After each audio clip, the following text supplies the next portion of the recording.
Va a llegar el día cuando los reyes se arrodillen delante de Jesús y toda lengua confesará que Jesucristo es el Señor, para la gloria del Padre. Busque en su Biblia Romanos 8. Después de un momento leeremos los versos 18 y 19. Antes de eso quiero hacerle una pregunta. ¿Sabe usted lo que es el dolor, el sufrimiento, la pena, la desilusión, el temor, la frustración y la confusión? Si todavía no lo sabe, solo espere, solo espere. No crea que usted escapará. Esta época en la cual vivimos está llena de enfermedades, guerras, odios, huelgas, dolor y confusión. Y parece que el hombre no puede hacer nada al respecto. Anhelamos mejores días y los días se vuelven peores. Los sueños dorados de los seres humanos se oxidan. El ansiado millennium se ha convertido en pandemonium. ¿Qué tiene la Biblia que decir acerca de todo esto? Bien, veamos Romanos 8, versos 18 y 19. El apóstol ha estado pensando y dice: pues tengo por cierto que las aflicciones del tiempo presente no son comparables con la gloria venidera que en nosotros ha de manifestarse, porque el anhelo ardiente de la creación es el aguardar la manifestación de los hijos de Dios. Hay algunas cosas que debemos poner en perspectiva, porque si no lo hacemos así estaremos en problemas.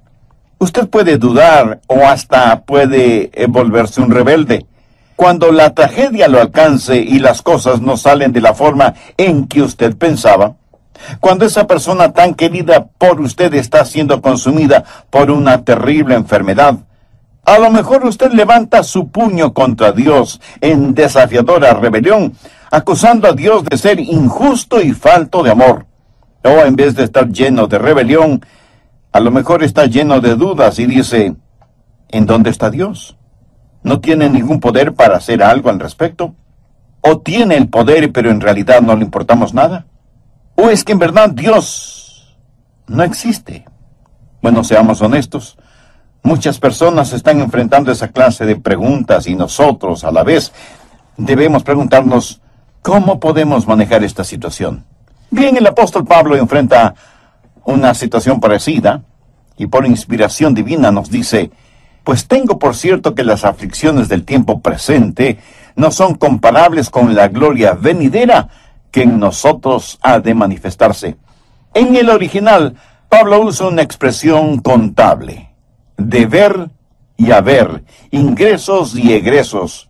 Aquí está el sufrimiento, acá está la gloria. Pablo está diciendo: mi balance no está en rojo, está en negro. Si a usted no le importa marcar su Biblia, me gustaría que subraye 3 palabras. Mire el verso 21. Porque también la creación misma será liberada de la esclavitud de corrupción. Subraye la palabra esclavitud. La segunda parte del verso 21 dice: a la libertad gloriosa de los hijos de Dios. Subraye la palabra libertad. Leamos ahora el verso 24. Porque en esperanza fuimos salvos. Pero la esperanza que se ve no es esperanza, porque lo que alguno ve, hay que esperarlo. Subraye la palabra esperanza. Ahora ponga esas 3 palabras en su corazón y en su mente: esclavitud, libertad y esperanza. Y entonces usted entenderá acerca del sufrimiento, aprenderá acerca del sufrimiento y descubrirá por qué encima de circunstancias adversas está Dios. Y Dios es un Dios bueno. Veamos el significado de esclavitud. La esclavitud tiene que ver con la maldición del pasado. Mire a su alrededor. Hay algo desesperadamente malo en el mundo. ¿Qué es? Es la maldición que pesa sobre nuestro mundo. El versículo 20 dice: porque la creación fue sujeta a vanidad, no por su propia voluntad, sino por causa del que la sujetó en esperanza. Aquí al decir la creación se refiere a todo lo que Dios creó, y la palabra vanidad hace referencia a todo aquello que es inútil, frívolo, sin sentido.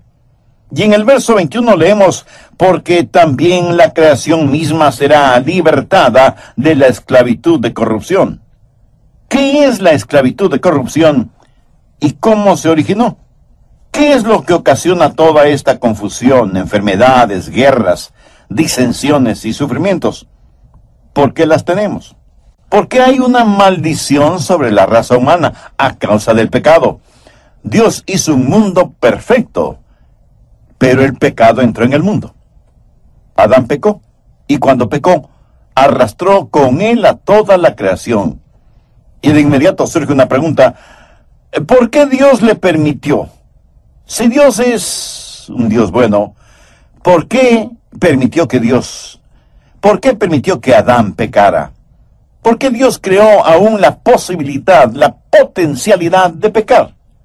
Pero ya que las cosas están como están, ¿por qué Dios no hace algo al respecto? Bien, pensemos sobre esto. Dios lo hizo todo, ¿verdad? El pecado es algo. Y algunos dicen, entonces Dios hizo al pecado. Si Dios es el autor de todo y el sufrimiento es algo, entonces Dios es el autor del sufrimiento. ¿Se da cuenta cómo trabaja nuestra mente? Pero cuando decimos eso, nos metemos en un problema. Antes de la creación no había nada, excepto Dios. El pecado es algo. Todas las cosas proceden de Dios, por lo tanto, el pecado procede de Dios. Antes no había nada, ahora hay maldad y dolor, llanto y sufrimiento. Entonces, estas cosas proceden de Dios. ¿Cómo Dios puede permitir tales cosas? Si somos honestos, tenemos que reconocer que esa es una pregunta difícil. Y de eso está hablando el apóstol Pablo, para que nosotros podamos entender este asunto del sufrimiento. Otra vez repito que Dios es el autor de todo. Y Dios lo hizo todo absolutamente perfecto. Hizo al hombre y a la mujer, y los puso en un medio ambiente perfecto. Y ese Dios perfecto les dio al hombre y a la mujer perfecta libertad. El Dios perfecto hizo a la pareja perfecta, la puso en el lugar perfecto y les dio perfecta libertad. Extraordinario, ¿no le parece? Ahora, ¿por qué Dios hizo al hombre perfectamente libre? ¿Cuál es el más alto, el más grande, el supremo bien? El amor. Y Dios es un Dios de amor. Escúcheme, ¿de qué sirve el amor si no hay nadie a quien amar? ¿O no hay amor para dar y no hay amor para recibir? Una canción no es una canción hasta que alguien la cante. Una campana no es una campana hasta que alguien la haga sonar. El amor no es amor hasta que lo dé y lo reciba. Dios quiere amor. Por eso creó a Adán y Eva, para amarles y para que ellos le amen. ¿Pero por qué los hizo perfectamente libres? Porque el amor a la fuerza no es amor. Un amor forzado es una contradicción de términos. Dios tiene que darnos libertad para que podamos amar. Para poder escoger lo bueno, debemos tener la libertad de escoger lo malo. De lo contrario, la opción de escoger lo bueno no es opción de ninguna manera. Dios hizo al hombre y a la mujer perfectos, los puso en un perfecto medio ambiente, el jardín del Edén, les dio perfecta libertad para que tengan la libertad de escoger, y ellos escogieron el pecado, escogieron la maldad, y cuando hicieron eso, toda la creación cayó bajo lo que la Biblia llama la esclavitud de corrupción. En 1985 hubo un devastador terremoto en la Ciudad de México. Periodistas y reporteros de radio y televisión de todo el mundo fueron a cubrir ese evento, y las cámaras de televisión de la cadena informativa SIN, siglas en inglés de Noticias Internacionales Sindicalizadas, mostraban las imágenes de ese formidable desastre y ponían al final de cada informativo las palabras cortesía de SIN, SIN. Ahora escúcheme. En inglés la palabra sin significa pecado. Así que involuntariamente estaban diciendo que toda esa devastación que mostraban era por cortesía del pecado. Lo que está sucediendo en nuestro mundo es consecuencia del pecado. Vivimos en un mundo enfermo de pecado y el pecado es como un virus. Alguien dirá, bien, sabemos la causa. Adán pecó y arrastró a toda la creación con él. Y ahora toda la creación está bajo la maldición del pecado. Pero, ¿por qué Dios no hace algo al respecto? ¿Por qué Dios no interviene? ¿Por qué Dios sencillamente no mata al diablo y destruye la maldad? Después de todo, si Dios es Dios y tiene poder, Él puede hacerlo, ¿verdad? Buenas y aparentemente muy lógicas preguntas, ¿no le parece? Ahora escúcheme muy atentamente. Dios no puede destruir al diablo sin destruir la libertad. Y si Dios destruye la libertad, estaría destruyendo el amor. Y si Dios destruye el amor, estaría destruyendo el más alto y precioso bien. Es más, se estaría autodestruyendo. Si nosotros no tenemos la libertad de escoger lo bueno, entonces no somos libres. Por lo tanto, debe haber también la libertad de escoger lo malo. Ahora escuche lo siguiente, que es muy paradójico. Para que Dios destruya lo malo, tendría que hacer lo malo, porque estaría destruyendo la capacidad del más alto bien, que es que sus criaturas escojan el amarle y el servirle. Entonces, ¿qué es lo que Dios va a hacer acerca del mal o del sufrimiento? Dios no va a destruirlo, Dios va a derrotarlo. Hubo dos jardines: el jardín del Edén, en donde estuvo el primer Adán, y el jardín de Getsemaní, en donde estuvo el segundo Adán. Y el Señor Jesús, el mismísimo Hijo de Dios, puso el pecado sobre sí mismo y lo llevó hasta la cruz. Y en esa cruz murió por causa del pecado suyo y del pecado mío. Por lo tanto, Dios, por medio de Cristo y de su gracia maravillosa, triunfará sobre todo.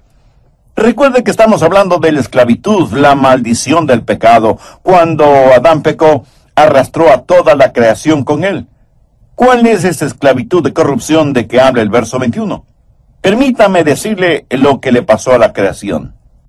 ¿Quiere saber por qué los periódicos publican lo que publican? Porque hay una maldición. La maldición del pasado está sobre todas las cosas. Hay una maldición sobre el reino animal. Anote Génesis 3:14. Y Jehová dijo a la serpiente: por cuanto esto hiciste, maldita serás entre todas las bestias. La realidad es que no solo la serpiente fue maldecida, sino todo el reino animal. Y lo que muchos llaman la supervivencia de los más aptos, no es más que el gemido de la creación que está maldecida. Cuando Dios hizo la creación, puso a los animales en el jardín del Edén. No los puso ahí con la ley del colmillo y de las garras. Eso fue el resultado del pecado, porque el reino animal fue maldecido. El reino mineral está bajo maldición. Veamos Génesis 3:17. Y al hombre le dijo: por cuanto obedeciste a la voz de tu mujer y comiste del árbol de que te mandé diciendo, no comerás de él, maldita será la tierra por tu causa, con dolor comerás de ella todos los días de tu vida. Esa es la razón por la que tenemos todos esos problemas ecológicos que se han vuelto una gran preocupación política. Los desiertos, las tierras inservibles, los lugares erosionados, es porque Dios maldijo al reino animal, al reino mineral y al reino vegetal. Vea lo que dice Génesis 3:18. Espinos y cardos te producirá, y comerás plantas del campo. Este mundo, que debería ser un verdadero jardín del Edén, se ha convertido en un jardín de hierba mala. ¿Ha notado cómo crece la hierba mala en los jardines sin que nadie la siembre? Y qué difícil es hacer crecer vegetales. Pero no solo eso. Hay una maldición sobre la humanidad. El hombre debía haber tenido dominio sobre la tierra. ¿Por qué y cómo hizo Dios a Adán y Eva? Génesis 1:26 tiene la respuesta. Entonces dijo Dios: hagamos al hombre a nuestra imagen, conforme a nuestra semejanza, y señoree en los peces del mar, en las aves de los cielos, en las bestias, en toda la tierra, y en todo animal que se arrastra sobre la tierra. Pero el hombre, en verdad, no tiene dominio sobre la tierra. ¿Por qué? Por culpa del pecado. El hombre es moralmente depravado. Su mente, como la tierra, es un jardín de hierbas malas. Su imaginación es malvada. Mire las revistas que se venden por todas partes. pura basura pornográfica y barata. El hombre está emocionalmente perturbado.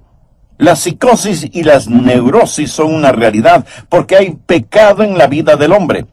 El ser humano está moralmente depravado, emocionalmente perturbado y físicamente contaminado.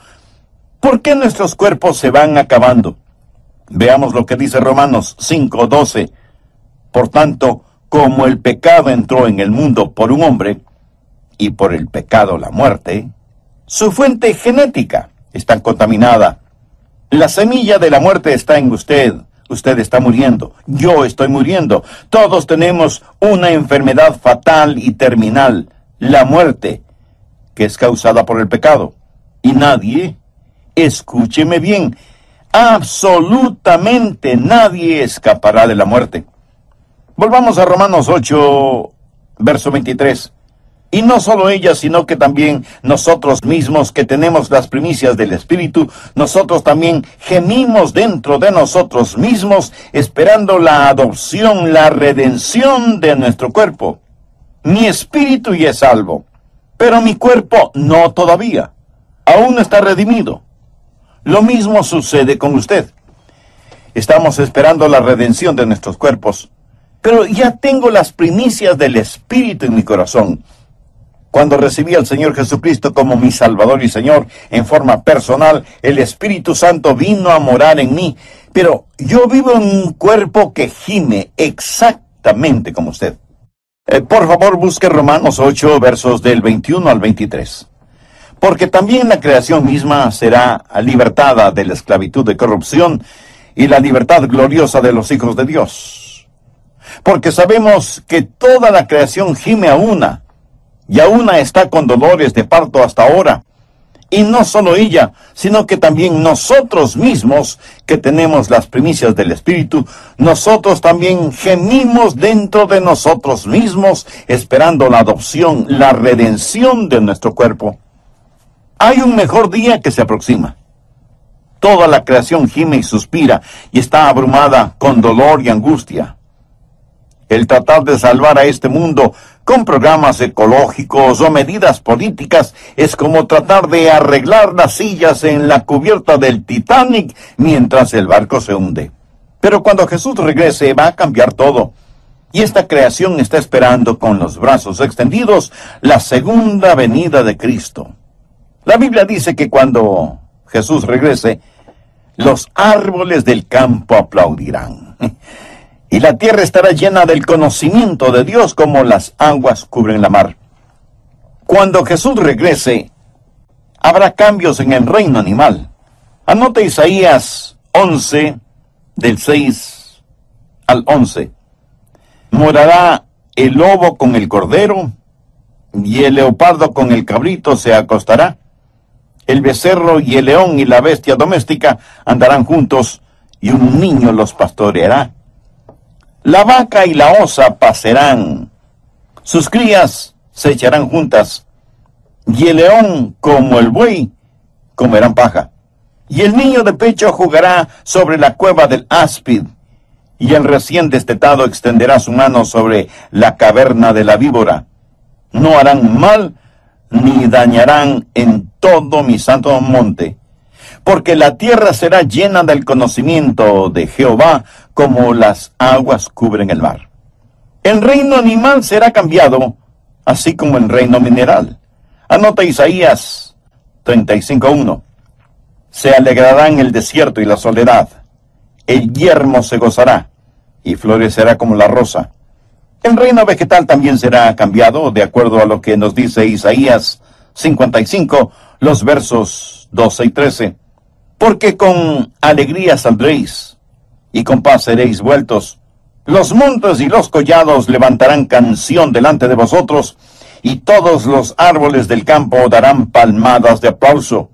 En lugar de la zarza crecerá ciprés, y en lugar de la ortiga crecerá rayán, y será Jehová por nombre, por señal eterna, que nunca será raída. Y el reino humano también será cambiado. Nuestros cuerpos van a ser redimidos. De acuerdo a lo que dice Romanos 8:23, estamos esperando por la redención de nuestros cuerpos. El doctor Vance Havner solía decir, usted no será llevado al cielo como que si fuera un montón de hierro viejo. Usted va a tener un cuerpo como el glorioso cuerpo de Cristo. Por eso es que Romanos 8:18 dice, pues tengo por cierto que las aflicciones del tiempo presente no son comparables con la gloria venidera que en nosotros ha de manifestarse. Porque vamos a ser como Jesús. Por esa razón el salmista dijo, estaré satisfecho cuando despierte a tu semejanza. Y este gran y querido Dios que nos ha redimido va a transformar cada gemido en un aleluya, y cada lágrima en una perla, y cada calvario en una Pascua, y cada puesta de sol en una salida de sol, cuando Jesús regrese. Bien, ¿recuerda cuáles fueron las palabras que le pedí subrayar en su Biblia en el programa anterior? La primera fue esclavitud, la segunda palabra fue libertad, y la tercera palabra fue esperanza. Ahora ponga atención. Primero, la maldición del pecado, o sea, esclavitud. Segundo, la conquista de mañana, o sea, libertad. Y tercero, la consolación presente, o sea, esperanza. Recuerde que los gemidos que soportamos son temporales y que la gloria que esperamos es eterna. Por eso el apóstol Pablo dijo, pues tengo por cierto que las aflicciones del tiempo presente no son comparables con la gloria venidera que en nosotros ha de manifestarse. Hay 3 gemidos que el apóstol menciona en este capítulo 8 de Romanos. Verso 22 dice, porque sabemos que toda la creación gime a una y está con dolores de parto hasta ahora. Todo lo que Dios creó está lleno de dolor a causa del pecado. Hay un gemir en toda la creación, pero también hay un gemir por parte del creyente. En el verso 23 leemos, y no solo ella, sino también nosotros mismos, que tenemos las primicias del Espíritu, nosotros también gemimos dentro de nosotros mismos. El gemir de la creación, el gemir de los creyentes, y en el verso 26 encontramos el otro gemir. Y de igual manera el Espíritu nos ayuda en nuestra debilidad. El Espíritu mismo intercede por nosotros con gemidos indecibles. El gemido de la creación, porque toda la creación está bajo maldición. El gemido del creyente, porque a pesar de ser creyente, eso no le inmuniza contra el sufrimiento. Nuestros cuerpos aún no están redimidos, y aunque tenemos las primicias del Espíritu, todavía gemimos. Y el gemido del Consolador, el Espíritu Santo, quien está ahí con nosotros, es como si fuera el médico de la familia, junto a nuestra cama. Jesús se refirió al Espíritu Santo como el Consolador. Eso significa que es alguien que está al lado nuestro para ayudarnos. Sí, nosotros sabemos lo que es el sufrimiento, sabemos lo que es el dolor y la pena. Pero eso no es el final de la historia, sino, pues tengo por cierto que las aflicciones del tiempo presente no son comparables con la gloria venidera que en nosotros ha de manifestarse. Los gemidos que soportamos son temporales. Note lo que Pablo dice, las aflicciones del tiempo presente. O sea, los sufrimientos, las penas, las enfermedades, las dificultades económicas, todo lo que forman las aflicciones del tiempo presente son temporales. Pero el Espíritu Santo conoce nuestras enfermedades, dolencias y dificultades y gime e intercede por nosotros con gemidos indecibles. Esto quiere decir con palabras y sentimientos que solo Él puede expresar. Todo lo que estamos sufriendo es temporal. La gloria que esperamos es eterna. Volvamos ahora a Romanos 8:28. Este es uno de mis versículos favoritos, y estoy seguro que para muchos de ustedes creyentes en el Señor Jesucristo, también será su versículo preferido. Y sabemos que a los que aman a Dios, todas las cosas les ayudan a bien, esto es, a los que conforme a su propósito son llamados. Pero también quiero que note el extraordinario contenido del verso 29. Porque a los que antes conoció, también los predestinó, para que fuesen hechos conforme a la imagen de su Hijo, para que Él sea el primogénito entre muchos hermanos.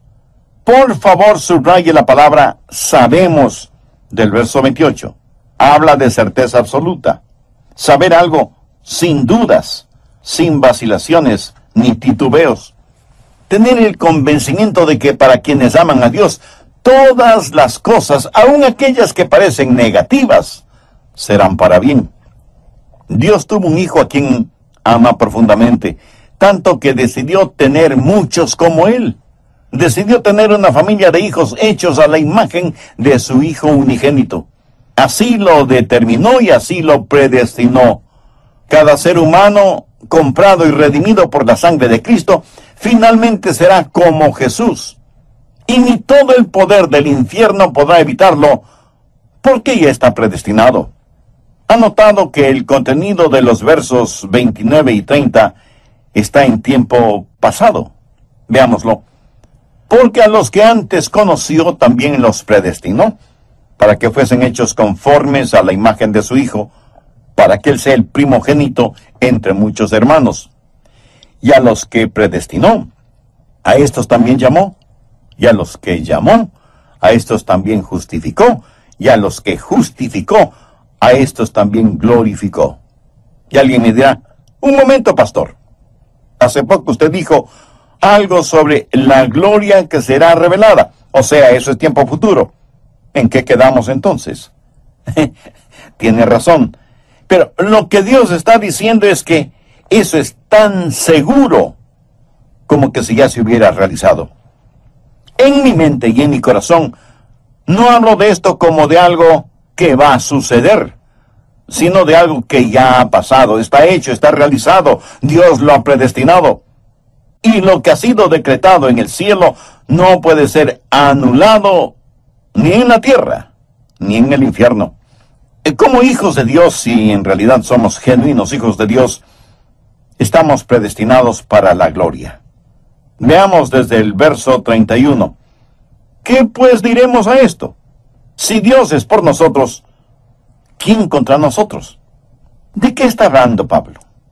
Está hablando de sufrimiento, de dolor, de vicisitudes, y continúa diciendo, el que no escatimó ni a su propio Hijo, sino que lo entregó por todos nosotros, ¿cómo no nos dará también con Él todas las cosas? ¿Quién acusará a los escogidos de Dios? Dios.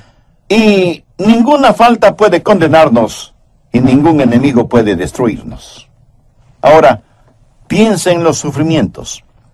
Pablo nunca los negó. Por el contrario, los enfrentó. Vean lo que dice desde el verso 35. ¿Quién nos separará del amor de Cristo? ¿Tribulación, o angustia, o persecución, o hambre, o desnudez, o peligro, o espada?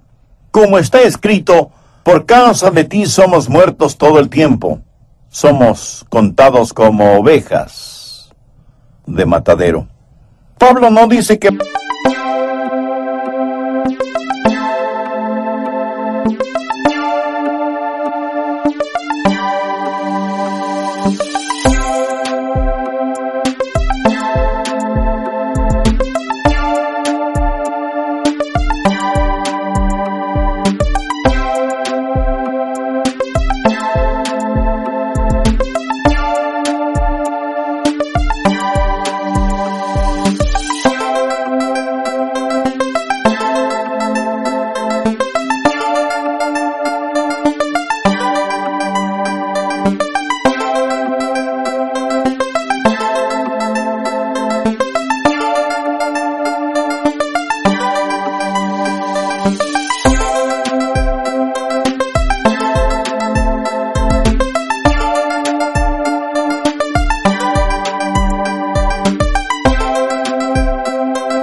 vamos a escapar de todas estas cosas. Dice que en todas estas cosas. Verso 37. Antes, en todas estas cosas somos más que vencedores. Eso quiere decir que en los últimos segundos del juego anotará la canasta o el gol que dará la victoria a su equipo. No necesariamente. En todas estas cosas somos más que vencedores por medio de aquel que nos amó, por lo cual estoy seguro que ni la muerte, ni la vida, ni ángeles, ni principados, ni potestades, ni lo presente, ni lo porvenir, ni lo alto, ni lo profundo, ni ninguna otra cosa creada nos podrá separar del amor de Dios, que es en Cristo Jesús, Señor nuestro. Él no está diciendo que como hijos de Dios no vamos a sufrir, pero dice que estamos predestinados para la gloria y que los sufrimientos del tiempo presente ni siquiera se pueden comparar con la gloria que será revelada en nosotros. La primera palabra, esclavitud, es la maldición del pecado. La segunda palabra es libertad, es la conquista de mañana. La tercera palabra es esperanza, es el consuelo presente. Nosotros sabemos que nada nos puede separar del gran amor de Dios. ¿No se siente feliz de ser salvo? Aleluya. Amigas y amigos que me están escuchando, creo que este es el momento en que usted debe tener las cuentas claras con Dios. Estoy seguro que entre los miles de personas que oyen este programa, alguien habrá que quiera recibir a Cristo en el corazón y tenerlo como Salvador y Señor. Y es mi divina responsabilidad el decirle que usted es pecador por naturaleza, por nacimiento, por práctica y por voluntad. Usted ha quebrantado las leyes de Dios y ese Dios santo y justo juzgará su pecado. Si usted muere sin ser salvo, enfrentará una eternidad en el infierno, separado de Dios.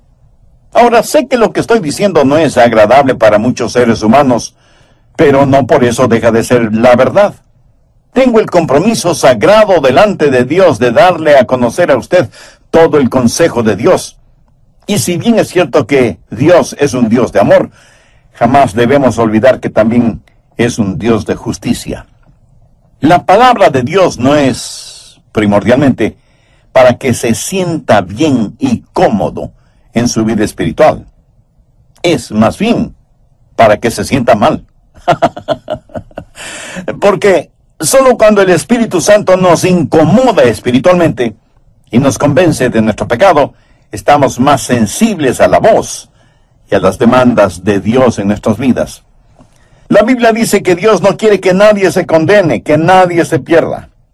Por eso envió a su amado Hijo, el Señor Jesucristo, para que Él sea nuestro sustituto para pagar la culpa de nuestras transgresiones y darse como sacrificio en la cruz del Calvario. La palabra de Dios nos dice en 2 Corintios 5:21, al que no conoció pecado, y se refiere al Señor Jesucristo, por nosotros lo hizo pecado para que nosotros fuésemos hechos justicia de Dios en Él. Jesús llevó sus pecados y los míos a la cruz. Y ahí, al derramar su sangre, hizo expiación por nuestros pecados. O sea, Él ya sufrió en lugar nuestro lo que nosotros debíamos haber sufrido como consecuencia de nuestras maldades. Él murió por usted. Y si usted acepta la muerte expiatoria de Jesús y por fe le recibe en su corazón como Salvador y Señor, le puedo asegurar con la autoridad de la palabra de Dios que Él le salvará, le predestinará y le guardará para su gloria. Si usted quiere hacer esa decisión espiritual ahora mismo, le invito a orar de la siguiente manera. Yo le voy a guiar en una breve oración, pero usted puede usar sus propias palabras y puede orar en voz alta o en voz baja, o si lo prefiere, puede orar silenciosamente en la intimidad de su corazón, pero ore con fe.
ore sinceramente y con convicción.